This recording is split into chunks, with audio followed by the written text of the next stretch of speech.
Good morning, Voyagers. How are we all doing? It's 23rd of September 2021 and it's gone a little bit more quiet now since the big announcements. Well, we've had the interview, which was lovely to hear from Agnieszka. Many thoughts on that as well. I'm going to go and do my kind of what we know or what we think about the Voyage album, which is released November 5th. This is just my gut feeling about what I see from the titles and their previous way of putting together tracks in order on an album, and what I see. I've got the track listing here on my telephone, and just some thoughts as to what I think the songs might be. I mean, you can also add in the comments below what you think, but you know, just by going by what they've done in the previous years to what I'm seeing on the listing that we've got here. Okay, so this is my prediction as to how the songs might be, why they're in that order, stuff like that on the album itself.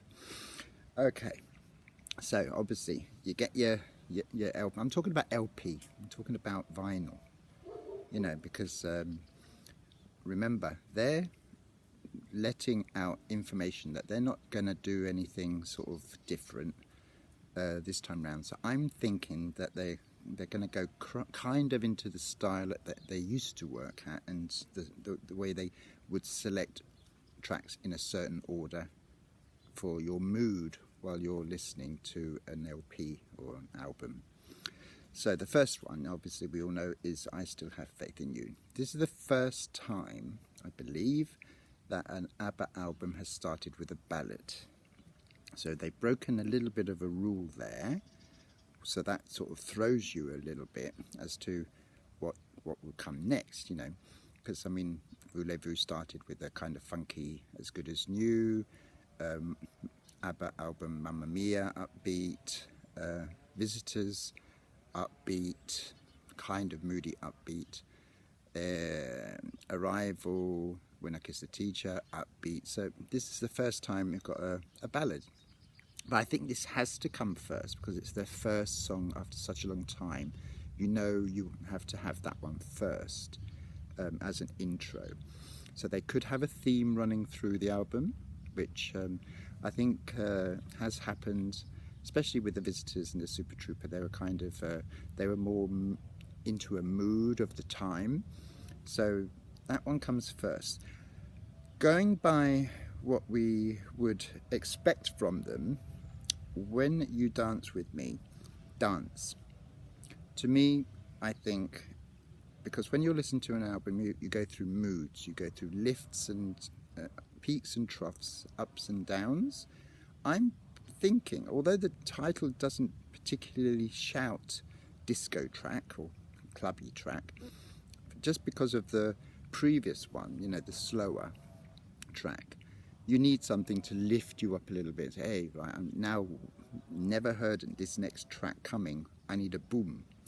I'm thinking it's going to be mid-tempo to upbeat, When You Dance With Me, something like you know, a Saturday Night Fever kind of thing, where someone, yeah, a bit along the lines of Voulez-Vous, which was the second track. Then down to Little Things, which everyone's saying should be or will be the Christmas single. I think that's going to be a slow sort of tempo, again, maybe going through the things that mean a lot to you through your life or their lives. You know, little Christmas parties, gatherings and stuff like that. So I think that's going to be a slow tempo. Then of course we get Don't Shut Me Down, which we all know. So that lifts you back up again on the first side of the LP. LP means long play for the youngsters. And I think they'll probably keep it that way, because what we do know, we have heard parts of Just a Notion from the undeleted medley from the 94, only bits and a little bit of it. I wasn't too struck on it when I heard it. I thought, okay, I'm glad, I know why they kind of rejected it, because it felt as if the song wasn't going anywhere and it was a bit of a drag. for me. But you could see that the harmonies were in there, and there was a kind of melody, but it just didn't work at the time. So that's now back as number 5. That's the end of side 1 on an LP. So I think maybe it'll still be quite up tempo, but I think it's going to sound quite different to what we were accustomed to. Although if you zoomed in on one of the pictures for the deluxe CD edition, you could just about make out the lyrics. The lyrics seem to be the same as the 78 tryout for Voulez-Vous. So I think they've left the lyrics in place. But I think it's going to be a kind of surprise that they've done that with this. I think it'll still be up tempo. Flipping the LP over, I Can Be That Woman. Now, that I think is also going to be to keep in tune with the slight break in tradition of always up-tempo first track. I think the first track on side 2, so track 1, side 2, is going to be I Can Be That Woman.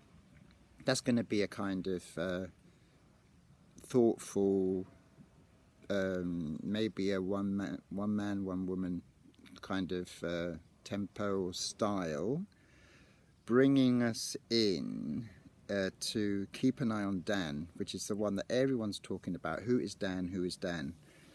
I think in this case, Dan will become apparent once we hear the lyrics, obviously. But if you think back to Hole in Your Soul, Abba introduced people that in that lyric that we didn't know. Jerry works at the office, Sue lies by the pool, stuff like that. These people turned out to be people at their record company, and Sue was the lady in charge of the original UK fan club, Sue, in Sheep Street in Swindon. It was printed on the albums, and so they gave her a little bit of a shout out, even though we didn't know at the time it was Sue. I wonder where Sue is at the moment now, whether she's about. If you're watching, Sue, please write a message to see how you are and what you've been doing since running the original fan club back in the 70s. Dan could be someone that they know or means a lot to them, but nobody's come up with a credible who is Dan. Could be the doggy that we see in the studio walking away just as they go off, that brief period in the I Still Have Faith in You video. Little doggy, maybe it's a dog, or maybe Dan was in the toilet when Sue was at the pool. We don't know. Anyway, but that one I think will be upbeat. I think, yeah. Maybe it's a cheeky one. Maybe it's a bit like Dum Dum Diddle, kind of. I don't know. Bumblebee. Everyone's saying. Probably is a reworking of Free as a Bumblebee from, again, the 94 undeleted medley. I don't know, because Bumblebee, Free as a Bumblebee, if you listen to it in full, the parts that we were allowed, parts of that were used in I Know Him So Well, so that's obviously not going to be in this version of Bumblebee. So it might not be actually anything to do with Free as a Bumblebee, but it could be. Again, that's going to be, I would say, mid-tempo. I think no doubt about it will be a stomper. Again, along the lines of on and on and on kind of thing. No, doubt. Maybe an alter. I'd love to hear at least 1 or 2 tracks where you get the third voice all the way from the beginning. So it's like Agneta and Frida singing in the third voice. Because in the later years they split the songs into Frida lead vocal, Agneta lead vocal. I think the last time they did a third voice was On and On and On in 1980, and after that they did all the songs with lead vocals from one or the other. And I'd love them to return to the third voice to do that piercing siren-esque sort of voice together. Maybe no doubt about it, could be that kind of Kisses of Fire kind of thing together, the shrill. I love to hear, I know their voices are older and they might not be able to get up to their notes, but I think only because I know what's coming next, do I think that that might be upbeat, no doubt about it, sort of kind of clubby. And then Ode to Freedom, I think, will be almost like the way old friends do. I think it's going to have some sort of political undercurrent, a bit like Happy New Year, hope, you know. I know that The Visitors was the first track on Visitors, but it was quite in your face. Not at the time. I thought it was about alien invasion, but it turns out it was about Soviet dissidents. But there you go. Bjorn often does that. He makes a song that could be about this particular problem in the world, or that problem in the world, or what his thoughts. I know that he's become much more outspoken. We know he's an atheist. And so on, and he knows that he doesn't like what he's seeing at the moment in the world, with the countries breaking off, like with the Brexit and stuff like that. So he wants more unity. So I think this is a song about unity in the world, about again, it could be about oppressive regimes, but he's never going to say it straight out. You're not going to say you must do this because we're going nowhere. But I think there's going to be the lyrics. Now, who would have thought back in 1973, listening to Ring Ring, that people would be commenting about the lyrics, when the lyrics really were just put together just to go through the song. I think now, with time and years of experience, Bjorn, takes his time with the lyrics. I mean, the lyrics to Don't Shut Me Down, it's a returning girlfriend, but it's also about a returning person, a returning group to us. About leaving, having a bit of time away, but then deciding to come back, and that said all about Abba returning. So I think that's my prediction. You see, because when you listen to an LP, you get up at track 5, turn it over, put it back down again, all this kind of thing. I think they're working slightly to that. They have broken the rule of going with a up tempo first. They're starting with a ballad first, and I think side 2 will start with I Can Be That Woman as a ballad to mid tempo. I'm hoping we get the third voice with Agnes and Frida both together. With the third voice, I'd love to hear that again, because we got a great third voice in Don't Shut Me Down, brilliant, harmonising and everything. And I can't see here a lead vocal for Bjorn. I'm sorry. A lot of people this way, that way, with whether Bjorn should do a lead vocal. I think he's given this album to the girls. I think myself. I could be wrong. This is just what I'm thinking, what I believe will happen.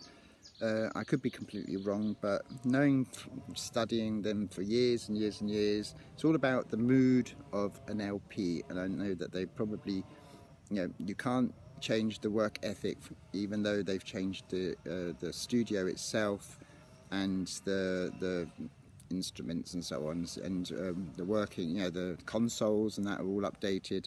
But I think they can't help it but have to do this kind of up and down kind of mood thing for Voyage to be literally a journey through emotions and that. And I'm really looking forward to listening in that way.